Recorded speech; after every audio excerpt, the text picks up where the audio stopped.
In this video, you will learn how to set up and use the Teacher Planner Notion template. It's the complete operating system designed for elementary, middle, and high school teachers who want an easy-to-implement tool to manage admin tasks and organize their entire teaching workflow. If you want to jump to a specific chapter, use the timestamps below. Firstly, you need to duplicate the template to your Notion workspace. What you see next is your copy of the planner with some dummy data. You can look over the template and familiarize yourself with its structure. This planner is designed to avoid information overload, so we kept it simple and well organized. You have 5 main sections: the dashboard, aka your command center, the lesson planning hub, the student management hub, the assignment tracker, and the communications and sub-plans section. Before we can explore the different sections, let's empty the databases and import your data. Scroll down to the dashboard footer and open the source database toggle. Open the first database, the student list, and check the box that appears in the top left corner of the menu to select all example pages. Click on the bin to remove them. Repeat this step for all the databases in the list except the dates and events. This database contains key dates for the 2026-2027 school year. These pages are flagged as administrative deadline. In this case, you can just select and delete only the other example pages. Then check the existing dates and see if they need editing. Okay, now it's time to set up your student roster. There are 2 main methods, plus of course the manual input, which we want to avoid. Let's see the first one. Open your school student information system like PowerSchool, Canvas, or Infinite Campus, or your existing Google Sheets Excel roster. For this example, I will use a dummy list I created in Google Sheets. Highlight and copy the entire column of students' names. Open the student list database and click the first empty cell under the name column. Then click off the cell and it should be highlighted in a solid blue color, but not editable. Then hit paste. The names should appear in the database, 1 for each row, and you can fill in the remaining properties. One thing to note, this operation doesn't seem to work in Firefox, so keep that in mind. You can assign a status and the primary class or period for each student. As for the total school days, by default we wrote 180, but you can change it according to your state. This property is crucial to calculate the attendance score for each student. So once you've imported all your students' names, go to the first row and input the correct number. Click off the cell to highlight it. Then select a little blue circle here and drag the number down to the last entry. Perfect. Now you can input the student's birthday, their parent's name, email and phone number, and the emergency contact. As for the second method, it might work if you want to migrate more than just the names of the students, but it also requires a few more steps. Let's say you have your student roster in a spreadsheet form, like in the example. Firstly, you should export this as a CSV file. Next, open the student database and click the 3 dots in the top right corner of the page. From the menu, select Merge with CSV. Select your file and click on Map CSV Headers.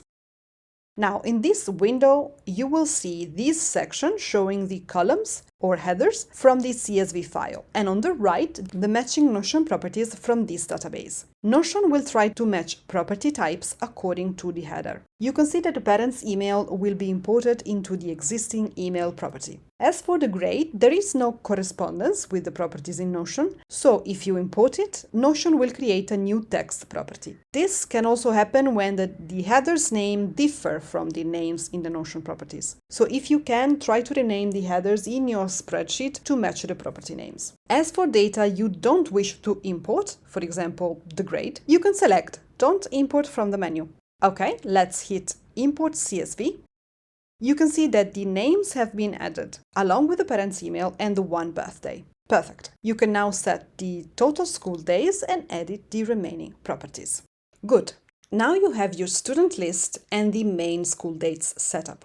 Next, you can structure your periods and courses. Open the course periods database and delete the example pages or rename them. How you fill it out depends on your teaching level. Elementary teachers can create entries for daily blocks like 8 a.m. math, 9 a.m. reading, homeroom, and you should only need 5 to 6 entries. If you're a middle or high school teacher, you can create an entry for each of your periods as we did here. Don't forget to add your planning period so you can schedule your grading time. You can also edit the subject property to match your teaching area. Rename, edit, or delete the example types here and assign different colors if you want. Write the time slots and the room, and finally link the days of the week for each period. Once you're done, you can check your weekly timetable on this tab. It's the same table as you see in the dashboard. Perfect. You can now import your school contacts using the methods I showed you before. Let's briefly check how the contacts database is structured. This checkbox refers to your favorite contacts, meaning colleagues you often reach out to. The list of your favorites will appear on the dashboard and the student hub for easy access. Then you have the name, the role or title, the department, and the category. Next, the email and phone, and the building or room. As for the students column, use it only for the students support team. For example, Ms. Ramirez is a counselor and she is following these students. You can assign students by adding names to this column. If you added one by mistake, just click on the minus symbol here. Finally, you have a space for notes and office hours. Great! You should have all important data ready. Now let's see how this system works as a whole. Let's open the dashboard and change the name here to personalize the planner. Okay, on the right you see today's cockpit, showing lessons with today's date. On the card you see the lesson's title, the corresponding period, the status, and the date. If you open the card, you will see the full lesson page with its template. In the Properties section, you can link or unlink periods and assignments using the minus or plus icons. You can also write down materials needed for the lesson. Next, you can fill in the lesson template included in the teacher planner. You have a space for learning objectives, standards alignment, timeline, hook and warm-up, direct instructions, guided practice, and closure. Then there's a section to list all materials and resources, plus the differentiation and accommodation, so you can plan for students with different needs. In the post-reflection section, write down what worked well and what needs improvement. Next year, you can adjust accordingly. This system not only makes planning lessons a breeze, but also allows you to create a powerful archive to refer to for future lessons. More on that later. The last two sections are a list of linked resources and the view of the assignment database filtered for this lesson. Meaning all assignments listed here are connected to this specific lesson. If you make adjustments in this view, they'll appear on the assignment tracker. And if you add a page here, the assignment will be linked automatically to the lesson. Okay, but what if you want to tweak or edit the template structure? Don't modify this page, click off to close it, and click the blue down arrow here. This is the database template you've just seen. Click the three dots next to its name and select Edit. A page with this yellow banner will open. Make all the adjustments you need, but be careful not to touch the linked database unless you are a more advanced Notion user. If you don't want to see assignments here, for example, just delete the whole section. Once you're done editing, click off the page to save your work. Next time you create a lesson, the updated template will appear. This is how you edit a database template in Notion. And you can use this method to edit other templates or create new ones. Perfect. Let's scroll down. See this red section called Needs Attention? It lists assignments and students who have not yet returned them, so you can follow up. This is meant as an overview. Let's say that today these students return this quiz. What you can do is open the page and go to the Missing Students property. Remove the students who have returned the quiz from the list using the minus button. If there are no more students listed here, the quiz will disappear from this section. Let's open another assignment. To add names to the Missing Student property, click on Link Existing. This property is a relation that connects two databases. In this case, assignments with students. When you click on Link Existing, you connect this page on this assignment database to another page on the student database, meaning a student.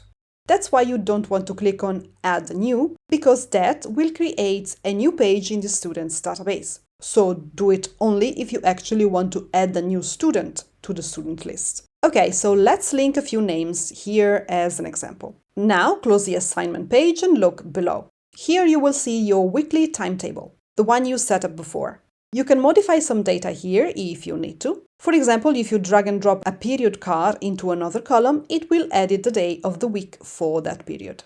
Below the timetable, there's a section dedicated to all important dates and deadlines for this school year. You can change its title if the school year is different from when you watch this video. There's the first day of school, for example, the Q1 end, the grade submission deadline, and so on. You can edit the date to match your calendar and write down important notes and things you must remember.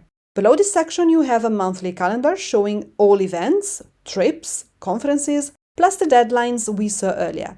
Check the box once an event has passed or is done. And if you want to move an event to another date, simply grab its card and move it to a different day. The date will add it automatically. Great. Now let's quickly check the left column. Firstly, this grey box contains the link to the instructions page for easy access. The page is also linked down here in the footer. If you don't want to see this block anymore, just remove it like this. You can still access the instructions from the footer. Below, there are quick action buttons. If you need to add a new student to your list, click here and enter the name. Then fill out the remaining properties. Click off the page and the new student will appear on your roster. The same goes for a new lesson or a new meeting. This red button, however, is for logging an absent student. I'll explain briefly how this feature works. Let's say you're in your classroom and 2 students are not present. Click this button and you'll see this page appear. The title is At Today. It's a dynamic title that will change automatically. The date is set to today's date, and this status is, of course, absent. What you need to do is to add your student here in this relation property. It works the same as the missing students we saw earlier. So link a name and write down the motivation for the absence or a note here. Then click off the page and repeat this action for all the absent students. You need 1 record per student so that the system can accurately calculate the attendance score based on the total number of school days and the number of absent days. Okay, but what if you wake up sick and can't go to school? Well, no panic. Just click this yellow button here and a new subplan template will be created. You can give this page a name.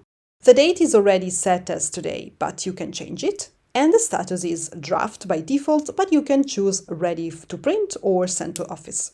Then you will link the course covered and choose a period from the list, another relation. And you can also assign an emergency contact, for example, the department chair. This is another relation property, this time linked to your school contacts. Another nice bonus is this relation. Link 1, 2, or 3 names of reliable students who can help the sub here. Okay, now let's see the template. Write your name, the date, and the emergency contact here. Then you can write down the location of all the materials needed. Below, there's the day schedule. Fill it up with all the duties and instructions for your sub. Scroll down to list your reliable students again, along with a few notes for the sub, like in this example. Next, you have notes and behavior and the end of day checklist. I am sure you want to make a few changes to this template, or at least have some sections already filled in, like the end of day routine, for example. In this case, you can edit the database template as we saw earlier. This way, the template will match your workflow and requirements perfectly. This is a time saver, trust me. Okay, once the sub-plan is done, review it and send it to the administration. Go to the top right corner of the page and click the 3 dots. Select Export and then PDF. Then click Export here and Notion will create your PDF file ready to be emailed. Pretty neat. This section here lists all your favorite contacts. And this is the link to the full contact list. Next, there's a reminder of this week's events and another one for assignments due this week. Okay, that was your dashboard. And you can see how many actions you can perform from this command center alone. Now, let's see all the other sections. Lesson planning. In the left column, you have two buttons to add a new lesson and a new assignment. On the right, you'll see all the lessons you planned this week. You can update the status or even the date and access the lesson plan on the page, make changes and link assignments. You can also create a new lesson by clicking here instead of using the button. Below, there's the lessons pipeline. You have lessons to prep, to review, and ready, plus the archive, a collection of past lessons for review and future reference. Below, there's the weekly timetable and the full list of periods. This table is easily editable, so you can quickly make changes here if you like. Now open the Student Manager. You can add a new student or log an absence using these two buttons. Below, there's a link to this section of the Communication Hub, so you can quickly find your colleagues' contact information. On the right, there's the Master Student Roster. Now, if this list gets too long, you can create views for different periods. Let's see how. Click on the name of the view and select Duplicate View. Give the new view a name, for example, Period 1, then click on Filter. Click on Primary Class Period and check the box next to Period 1. Perfect.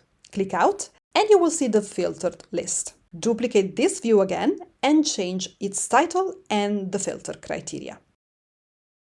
You can also change the icon for each view if you want. Repeat this for all your periods to see a series of students' lists, filtered by periods.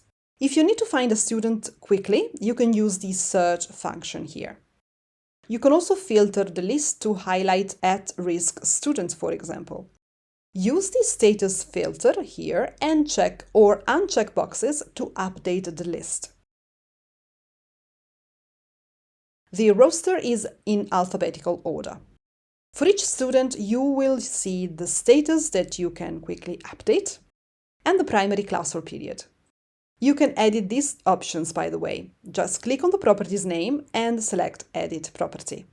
Click each option to edit its name and color or to delete it. Use the plus icon to add new options. The last three columns of the roster are automated. The database will calculate the current attendance score, count the number of absent days, and work out the number of missing assignments. The days absent column counts all the records from the attendance log for each student. That's why you should create one record for each. The attendance log is right below the roster. There's a view showing records for the past 2 weeks and one for all records for this year, grouped by month. See the page's titles? This is what I meant by the dynamic title. Use the log to check for absent students, make changes, and log records. If you forgot to log an absence, for example, just add a new page, change the date, and link the student. As for the title, delete the at today and write at without a space plus the date of the correct day. This way everything stays organized. Now let's explore a great feature of this planner. Let's open a student's page. First of all, if you want to add a photo, you could do so by editing the cover and uploading an image here. Below the name, there's the status and birthday. Next, you see the current attendance score, and in this section, you can input information like the parent or guardian name, email, and phone number, as well as the emergency contact. Next, there's the number of school days and a space to assign the primary period. Lastly, you can link a counselor or ELL teacher if the student needs it. But the powerhouse resides in the template below. This is your complete and interactive student profile. Let's open the page in full view. The first two columns list all the absent days on the left and the late arrivals on the right. This one is just a table. It is not connected to the attendance log. Below, the communication log shows all parents' communications for this student. And on the right, you see any missing assignments. Next, there's a section for the academic profile and your general observations. Lastly, you see the support team for each student. Imagine having this page open during a parent-teacher conference. You not only have a comprehensive view of your students' performance with one single click, but you can edit any section live or just after the conference ends.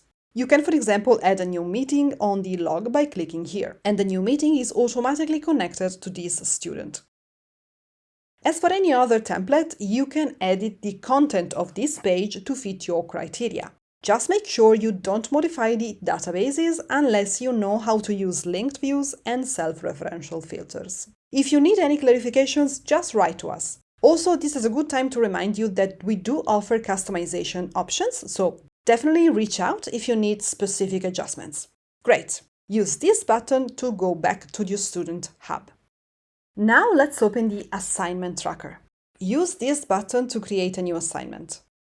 Give it a name, status, and select the type. Next, set the due date. Connect the assignment to a lesson and to a period. You can also add notes and upload any materials or files. And once the assignment is due, you can link students who have failed to return it using this property. Okay, you will see the new assignment in the pipeline here.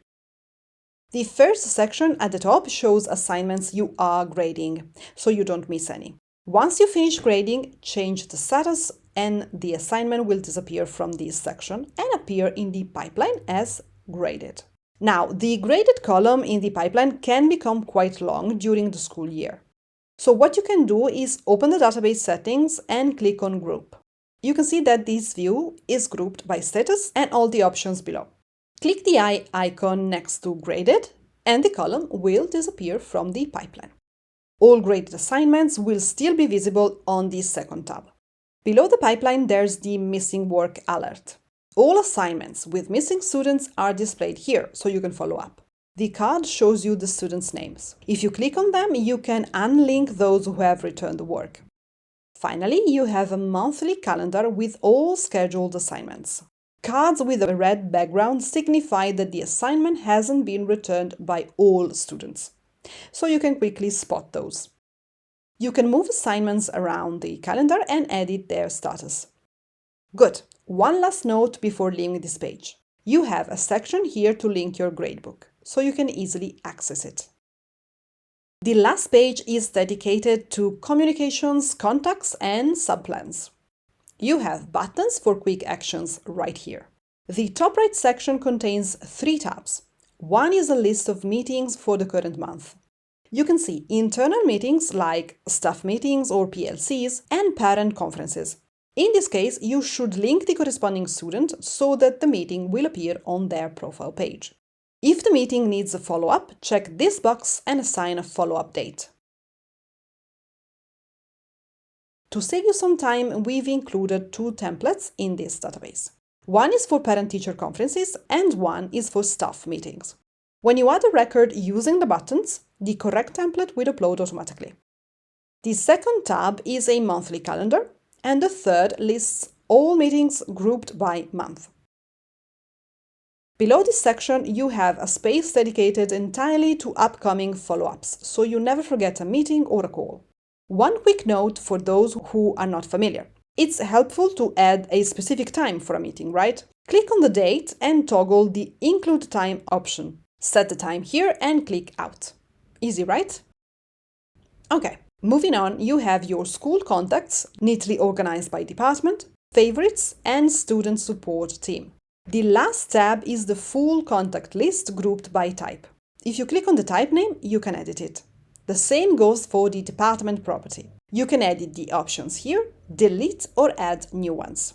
For each person, you can save their contact details, the building or room, and add helpful notes about their work and office hours. Lastly, the subplan section. We've already seen how to create a new subplan. All plans are collected here for your reference. You can edit the status and the date for each and create new plans. And if you want to edit the template, you can do so here. Okay, this was the last section of the Teacher Planner. You now know how to use this tool to manage your entire school year. Link is in the description. We would really love to hear from our wonderful teachers out there. What do you think about this planner? Know that we read all your comments and implement your feedback. Our goal is to create tools you will happily use and enjoy.